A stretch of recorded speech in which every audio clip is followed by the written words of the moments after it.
एक लड़का जिसको पुलिस वाले ने पकड़ा हुआ है, वह एक कोर्ट में जाता है।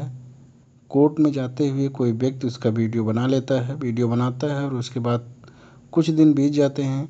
फिर से लड़का, लेकिन पुलिस वाला दूसरा होता है, फिर से उसी कोर्ट में लेकर जाता है। इसी तरह से अलग अलग कई पुलिस वाले एक ही लड़के को उसका हाथ पकड़ कर बार बार कोर्ट की तरफ ले जाते हैं। और कोई ऐसा व्यक्ति है जो पहले से ही तैयार रहता है, उस वीडियो को अपने मोबाइल में कैद कर लेता है। कभी वो जज के सामने खड़ा होता है, तो कभी वो पुलिस की जीप में जा रहा होता है, तो कभी सलाखों के पीछे खड़ा होता है। लेकिन जब भी जिस वक्त की वीडियो कैमरे के सामने आता है, वह हमेशा हंसता रहता है, मुस्कुराता रहता है और ऐसा लगता है देखकर जैसे कि उस पर पुलिस वालों का कोई डर नहीं है, फिर कोर्ट का कोई डर नहीं है, वह तरह तरह का कोई खौफ ही नहीं है। वो मुस्कुराता रहता है और इसी की मुस्कुराहट के साथ किसी ने इस वीडियो को सोशल मीडिया पर अपलोड किया और कई तरह के गाने, जैसे नायक नहीं खलनायक, खलनायक हूँ मैं, इस तरह के गाने लगाए और साथ में कैप्शन दिए कि इसने अपनी बहन की रेप का बदला लेने के लिए उस व्यक्ति को मार डाला जिसने इसकी बहन के साथ रेप किया था। बस इतना लिखना था।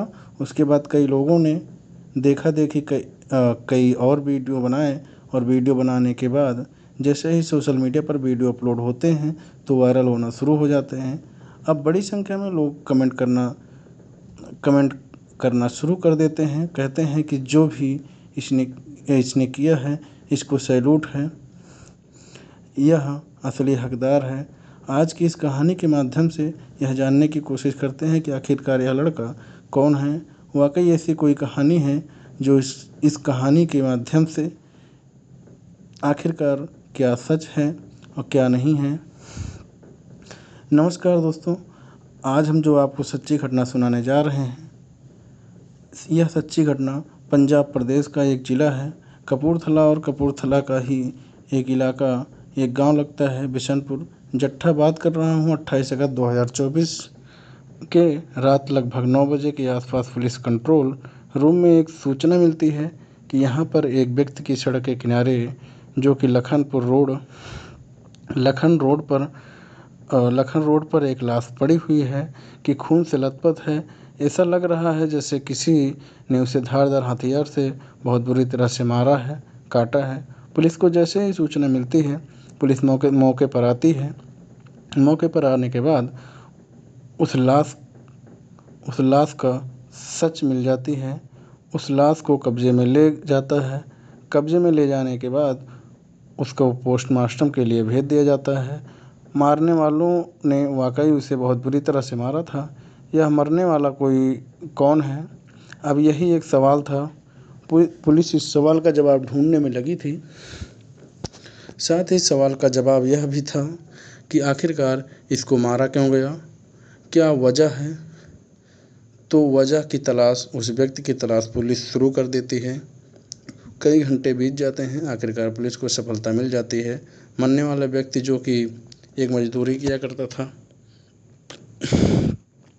जिसकी उम्र लगभग 50 साल के आसपास होती है, जो कि बिशुनपुर जट्ठा इलाके का ही रहने वाला होता है।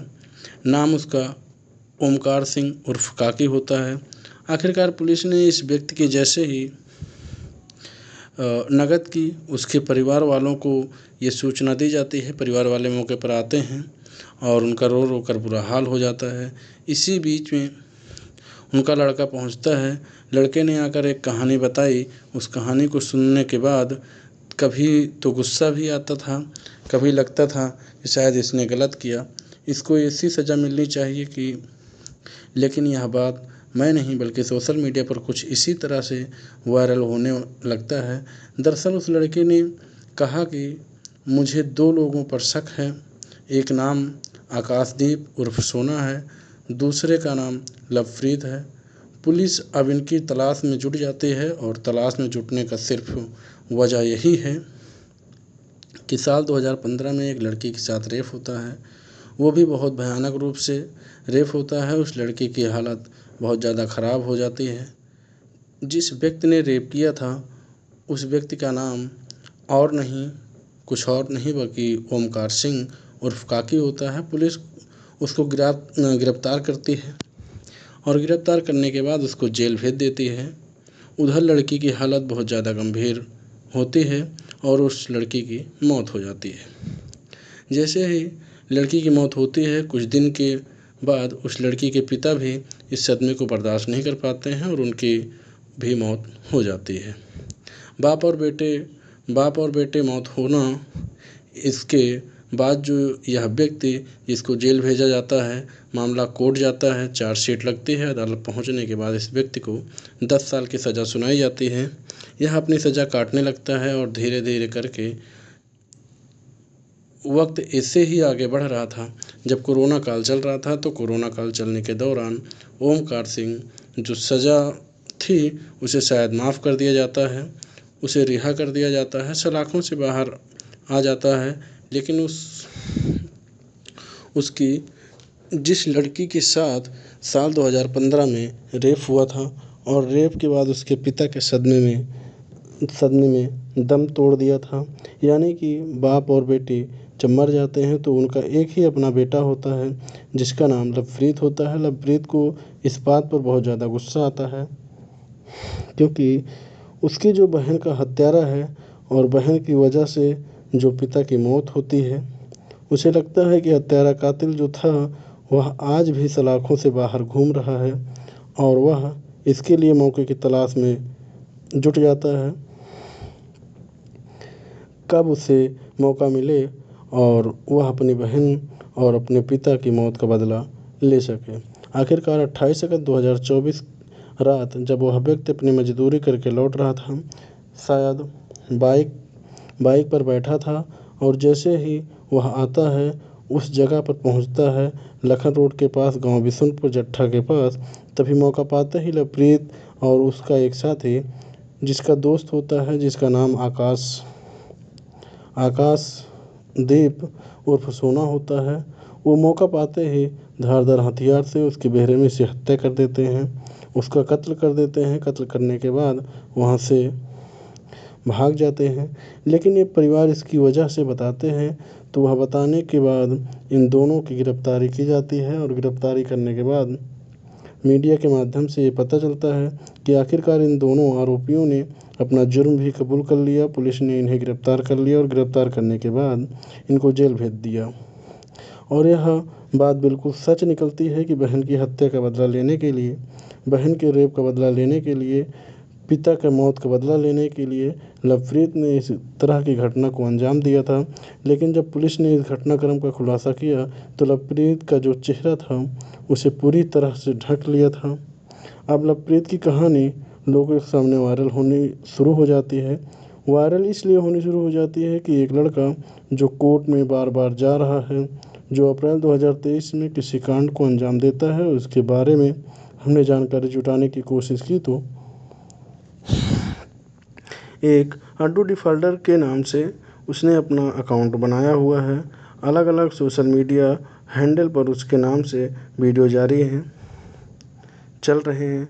उसके बारे में बताया जाता है कि वह लड़के ने कोई छोटी मोटी जैसे चोरी या मारपीट जैसे घटनाओं को अंजाम देता है और वो जानबूझकर पुलिस वाले उसे पकड़ कर ले जाएं, कोर्ट के सामने खड़ा करें, कुछ इस तरह की नकली जेल हो उसमें खड़ा हुआ है। कुछ इस तरह वीडियो अपने ही साथियों से बनवाता था क्योंकि मीडिया इन्फ्लुएंसर है, ताकि इससे ज़्यादा व्यू हासिल हो सके, इससे ज़्यादा व्यूज हासिल हो सके। इसलिए हमने लड़के ने यह काम किया। अब इस लड़के की जो वीडियो बनाई जाती है, अलग अलग पुलिस वालों इसको पकड़ते हैं, कोर्ट की तरफ ले जाते हैं और जो घटना हुई थी इस पंजाब के कपूरथला के बिशुनपुरा जट्ठा में, उस घटना से इस घटना को जोड़ा जाता है। जो लड़का सिर्फ चोरियाँ, छोटी मोटी वारदात को अंजाम देता है, उन वारदातों के साथ कि इसने अपनी बहन का हत्या का बदला लेने के लिए इस तरह की जो छोटी मोटी रील होती है, रील को उसने अपलोड करके और उससे मामले को हाईलाइट कर दिया जाता है। कहानी दोनों बिल्कुल अलग है। जो बिशुनपुर जट्ठा की जो खबर है जिसमें लवप्रीत नाम के लड़के ने अपनी बहन की हत्या का बदला लेने के लिए काम किया है, वो कहानी अलग है। और जो लड़का यह छोटी मोटी वारदात को अंजाम देकर मुस्कुराता रहता है, पुलिस वालों के सामने आता जाता है, यह कहानी बिल्कुल अलग है। लेकिन लोग उससे जोड़कर देख रहे हैं और इसकी बड़ी तारीफ़ कर रहे हैं कि इसने सैल्यूट का काम किया है। ना तो सैल्यूट का काम लवप्रीत ने किया है और ना ही सैल्यूट का काम उस लड़के ने किया है जिस लड़के को हीरो बनाने की कोशिश की जा रही है, बल्कि कानून ने अपना काम किया था। लेकिन कानून के शायद जो सबूत मिले होंगे उस वक्त ओमकार सिंह पर वही धाराएं चली, उसी के शायद उसको 10 साल की सज़ा सुनाई गई। लेकिन कोरोना काल में उसको किस वजह से रिहा कर दिया गया, इसके बारे में तो कोई जानकारी मिल नहीं पाती है। लेकिन जिस तरह से लवप्रीत अपनी बहन अपने पिता की हत्या का बदला लेता है, उसके बाद इस लड़के के साथ इस कहानी को जोड़ दिया जाता है। दोस्तों, इस पूरे घटनाक्रम को सुनाने का उद्देश्य किसी को परेशान करना नहीं है और ना ही किसी का दिल दुखाना है, बल्कि आपको जागरूक करना है, आपको सचेत करना है।